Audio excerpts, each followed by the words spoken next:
Hello అండి. Hi! అందరికీ good morning అండి. ఈరోజు నేను పెసరట్టు చేశానండి. మామూలుగా మనం రోజు ఇళ్లల్లో మినపట్టు ఇలా రకరకాల అట్లు వేసుకుంటాం గానీ, పెసరట్టు చాలా తక్కువ వేస్తామండి. కానీ పెసరట్టు చాలా టేస్ట్‌గా ఉంటదండి. చేసుకోవటం గూడా చాలా ఈజీ. ఇందులో ఉల్లిపాయ, అల్లం, పచ్చిమిర్చి ఇవన్నీ గూడా ఏస్తాం కాబట్టి చాలా టేస్ట్‌గా ఉంటది. ఏ విధంగా చేశాననేది మీకు చూపిస్తాను. ఇది పొట్టు పప్పండి. పొట్టు పెసరపప్పు అనమాట. ఇది పొట్టుంది గాబట్టి నానటానికి టైం పడతది. నైటే నానబెట్టేసుకున్నాను. ఇందులో కొంచెం బియ్యం వేసానండి. బియ్యం వేయకపోతే ఏంటంటే మెత్తగా వస్తాయి. అదే బియ్యం వేస్తే కొంచెం క్రిస్పీగా వస్తాయి. ఇదిగోండి ఇది మార్నింగ్ అనమాట.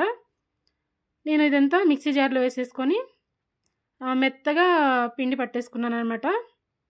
కొంచెం పలుచగా ఉండాలి. బాగా మెత్తగా ఉంటే దోస చాలా బాగా వస్తదనమాట. ఇంకా పెనం పెట్టేసుకున్నాం. పెనం బాగా వేడైపోయిన తర్వాత మనం మామూలుగా దోస పలుచగా వేసుకోవాలండి. ఎందుకంటే ఇది 2 వైపులు కాల్చాం కాబట్టి పలుచగా వేసుకోవాలండి. ఎంత వీలైతే అంత పలుచగా వేసుకుంటే బావుంటది. ఇది ఆరోగ్యానికి చాలా మంచిదండి. అదే పొట్టు లేని పప్పయితే ఒక 2 గంటలు నానపెట్టేస్తే సరిపోతది. ఇది మీడియం ఫ్లేమ్‌లోనే కాల్చుకోవాలండి. హైలో పెట్టేస్తే పచ్చి పచ్చిగా ఉంటది. దోస కాలదనమాట.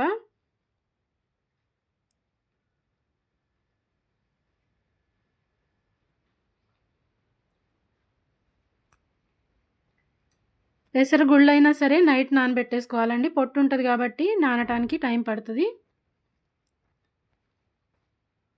అలాగే ఇది పొట్టు లేని పప్పు అంత కలర్ రాదండి. పొట్టు లేని పప్పయితే కొంచెం బ్రౌన్ కలర్ ఒస్తది. అలాగే మనం సైడ్‌లు మధ్యలో అంతా మనకు కావాల్సినంత ఆయిల్ వేసేసుకోవాలి.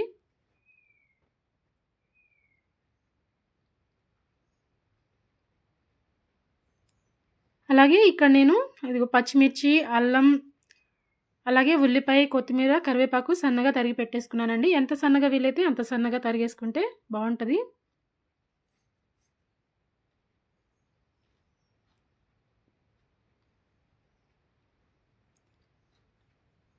దోస కాలిన తర్వాత ఇదిగోండి మనకి కావాల్సినన్ని ఉల్లిపాయ ముక్కలు, అల్లం, పచ్చిమిర్చి, కరివేపాకు, కొత్తిమీర ఇవి వేసుకోవాలి. కొంతమందైతే క్యారెట్ తురుము అవి గూడా యేసుకుంటారు. నేను అవేమి ఎయట్లేదండి. వీటిలో మీకేది నచ్చకపోయినా ఉట్టి ఉల్లిపాయి, పచ్చిమిర్చి, అల్లం వేసుకున్నా గూడా చాలా బావుంటదండి. అల్లం టేస్ట్ మెయిన్‌గా ఇందులో చాలా బావుంటది. మీకిలా వేసుకోవటం ఇష్టం లేకపోతే అల్లం, మనం పిండి మిక్సీ చేసేటప్పుడే అల్లం అందులో వేసేసుకుంటే ఆ పిండిలో కలిసిపోతది. ఇలాగా మీడియం ఫ్లేమ్‌లోనే మంచిగా ఏయించుకోవాలనమాట దోస కాలాలి.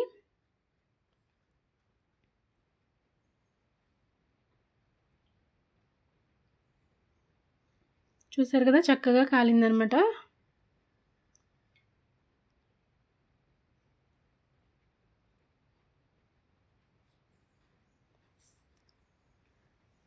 చూసారు కదా! దోస రెడీ అయిపోయిందండి. పెసరట్టు చాలా బావుంటది. ఈ పెసరట్టు మెయిన్‌గా అల్లం పచ్చడిలో చాలా బావుంటదండి. లేదంటే మామూలు చట్నీ అయినా, లేకపోతే మామిడికాయ పచ్చడైనా గూడా దేంట్లో తిన్నా గూడా బావుంటదండి. ఇందులో అల్లం, పచ్చిమిర్చి ఇవన్నీ ఏసాం గాబట్టి టేస్ట్ అయితే చాలా బావుంటది.